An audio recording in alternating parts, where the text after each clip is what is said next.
a participar de lo que es la cena.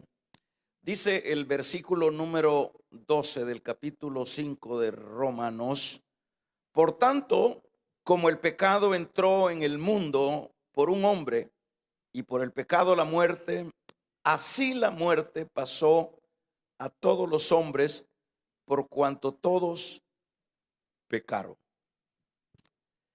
Tomen su lugar.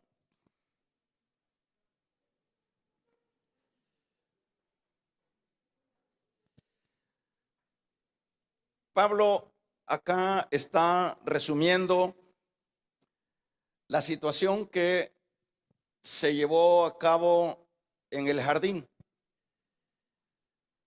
Se refiere a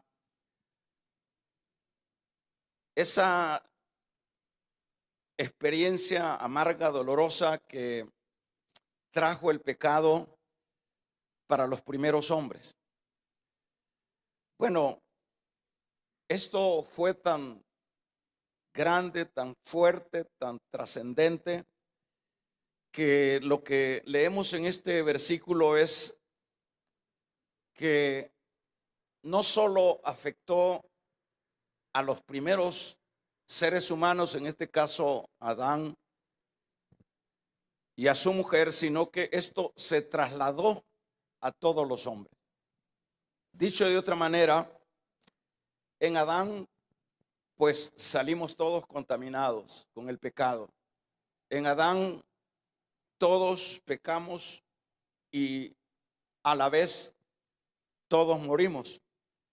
Porque la Biblia dice que la paga del pecado es muerte. Dicho de otra manera, lo que a los pecadores, es decir, a ese hombre caído, no le esperaba otra cosa sino la muerte. Y cuando se habla de la muerte, estamos hablando de la muerte eterna, la segunda muerte, que es la que separa totalmente al hombre de Dios. Esto es algo de lo más terrible que se pueda pensar. El hablar, el leer muchas veces nosotros estos versículos y estar familiarizados con esto de que todos murieron, de que todos fueron prácticamente alejados de Dios, parecería que sería una cosa sencilla, pero es una cosa tremendamente grande, terrible. ¿Por qué? Porque cuando se habla de muerte, se habla de lo que es esa condenación eterna. Es esa la situación en la cual todos caímos en Adán. Pero Dios en su misericordia no quiso dejar a su criatura en las condiciones que estoy mencionando, sino que en el Génesis leemos nosotros en el capítulo número 3 que Dios proveyó lo que es la vestimenta para aquellos primeros hombres que a causa de haberle fallado a Dios quedaron desnudos. Esa vestimenta fue, por supuesto, por medio de un animal. La Biblia no especifica qué tipo de animal, pero ahí el Señor proféticamente estaba dando ya un mensaje futuro, que sería el que en su momento llegaría la redención de ese hombre que estaba en las condiciones que acabo de mencionar.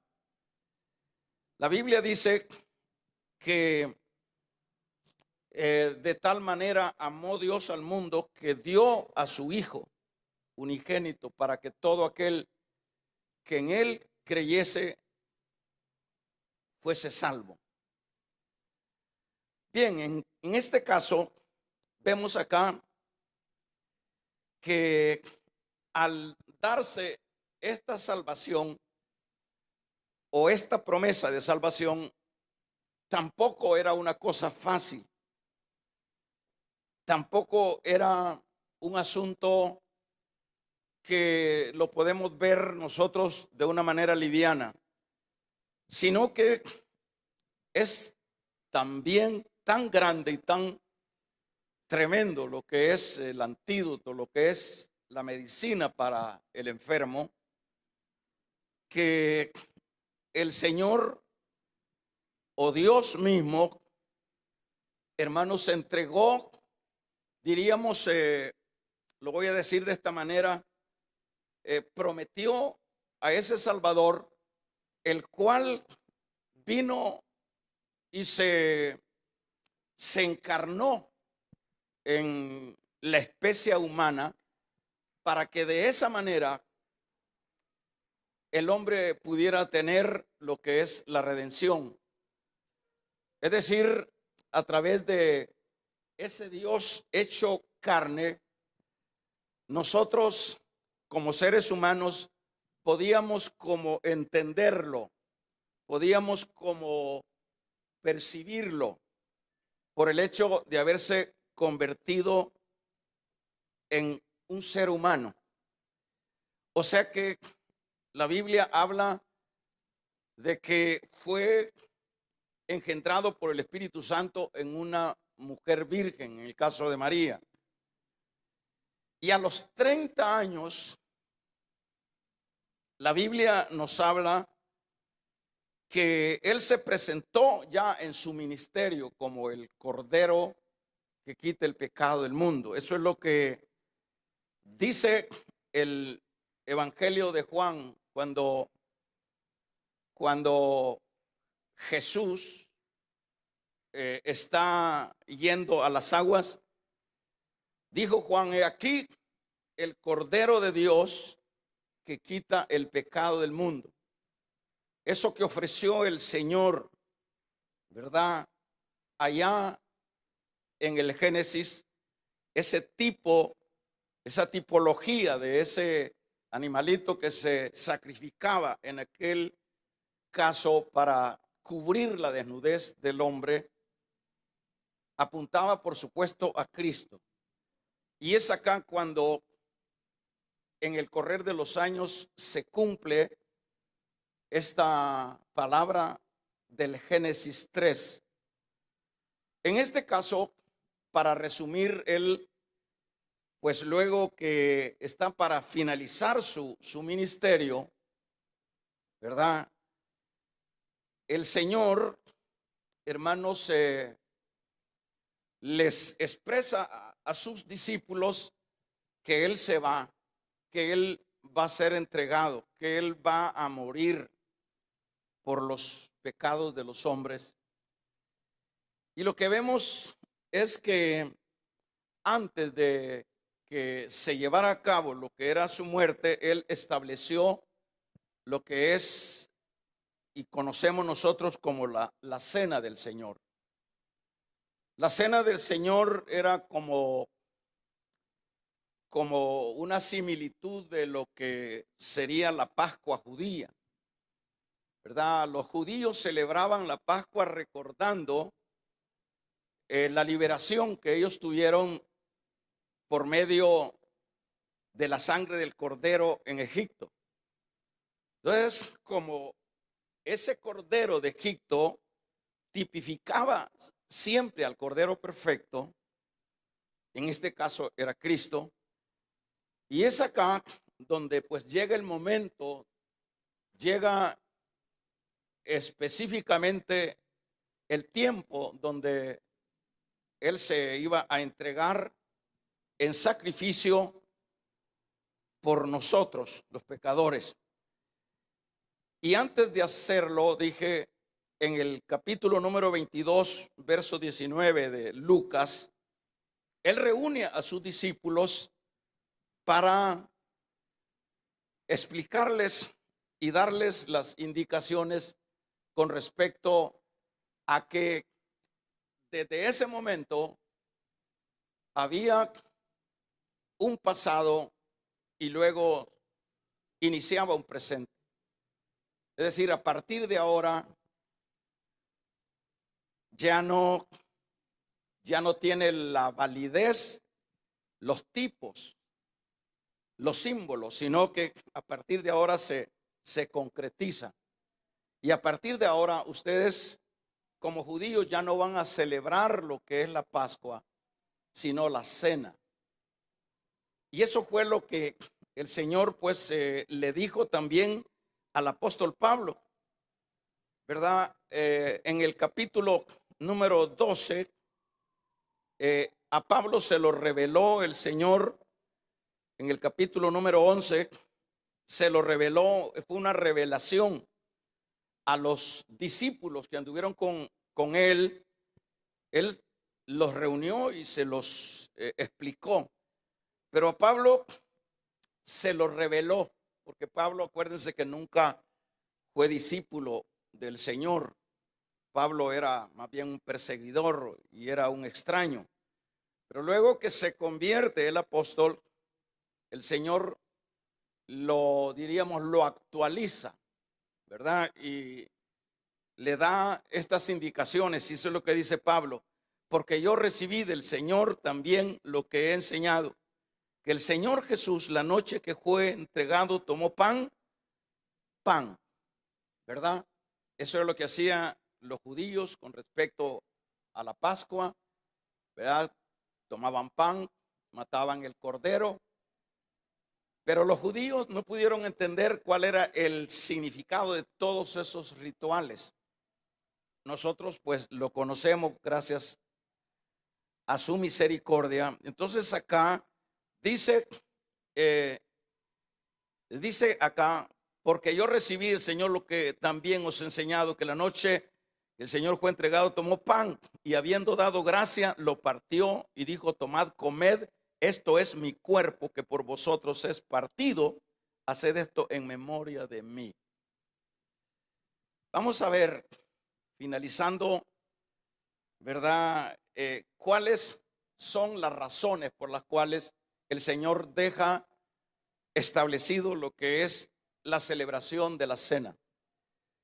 Bueno, esto es precisamente para la iglesia, es exclusivamente para la iglesia. Es primeramente un recordatorio de lo que padeció el Señor por su iglesia. Es decir, esa es la razón por la cual se establece o se lleva a cabo lo que es la cena del Señor, para recordar. Cuando nosotros, bueno, de hecho, el ser humano es olvidadizo, pero como nuestro Dios es el Dios sabio, el Dios que sabe de nuestras carencias, por eso Él establece con sus discípulos la cena del Señor. Luego de que ellos comieron la Pascua, simultáneamente se celebra la cena, que ya es otro caso, ¿verdad? Así como los judíos celebraban la Pascua para recordar la liberación de Egipto, ahora ustedes van a celebrar la cena ¿para qué? Para recordatorio de qué es lo que se ha hecho por nosotros. Y eso es importante, porque cuando celebramos la cena del Señor, de hecho, bueno, no sé si, yo creo que es normal para cada uno de los que participamos. Es normal en el sentido de que nos transportamos a esos 2000 años atrás y podemos ver lo que Dios ha hecho por nosotros. Debemos de saber que nosotros no teníamos esperanza. Debemos de saber que nosotros como pecadores, como enemigos de Dios, estábamos en términos generales desahuciados de lo que sería vida eterna. Pero cuando viene Dios y nos entrega a su Hijo, y en la manera que lo entregó, porque la entrega fue una entrega de sacrificio, de muerte, una entrega de sustitución, sustituyó Él se puso en lugar de nosotros. Quien iba y quien debería de estar en esa cruz era cada uno de nosotros. Pero Él dijo, no, yo voy a sacrificarme por mi pueblo. Y eso es una de las razones por las cuales celebramos la cena del Señor, recordar. Cuando uno recuerda, dice, por ejemplo, yo recuerdo mi infancia, mis luchas, y me vuelve sensible cuando yo recuerdo mi infancia.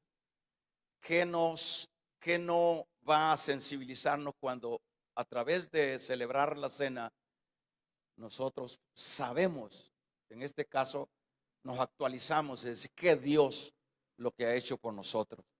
Recordar. Eso nos actualiza. Un segundo aspecto es el anuncio al mundo de que Cristo murió, pero que Cristo resucitó. Es decir, es un testimonio también cuando nosotros celebramos la cena del Señor, ¿verdad? Un tercer aspecto es la comunión. La comunión, coinonía, comunión de los unos con los otros, como el cuerpo de Cristo. Entonces, cuando se simboliza en que el Señor, cuando celebró la cena, de la misma copa bebieron sus discípulos y del mismo pan lo quebraron, era un pan quizá grande, lo quebraron y agarraron del mismo pan, cada quien su pedacito y se lo comió. Entonces era una comunión, comer del mismo pan, beber de la misma copa. Esto nos permite la unidad. Esto nos permite el poder sentir, el poder vernos como un solo cuerpo en Cristo. Hay más aspectos, pero serían los más principales, ¿verdad? Como el recordatorio, como es el anuncio y como es la coinonía, como es la comunión. Todo esto es lo que la iglesia ha venido llevando a cabo durante estos 2000 años. Requisitos, bueno, para participar de la cena del Señor, que la persona sea un nacido de nuevo, que sea un creyente, ¿verdad? Que que se haya identificado con el bautismo en agua, porque el bautismo en agua simbólicamente está mostrando que en ese acto el hombre, la persona que entra al agua, es sepultado y cuando sale es resucitado para Dios. Entonces son como requisitos que podamos estar civilmente en orden. El soltero, soltero, y el casado, casado, serían como algunos detalles de requisitos, porque el hecho de ser cristiano, pues es de serlo.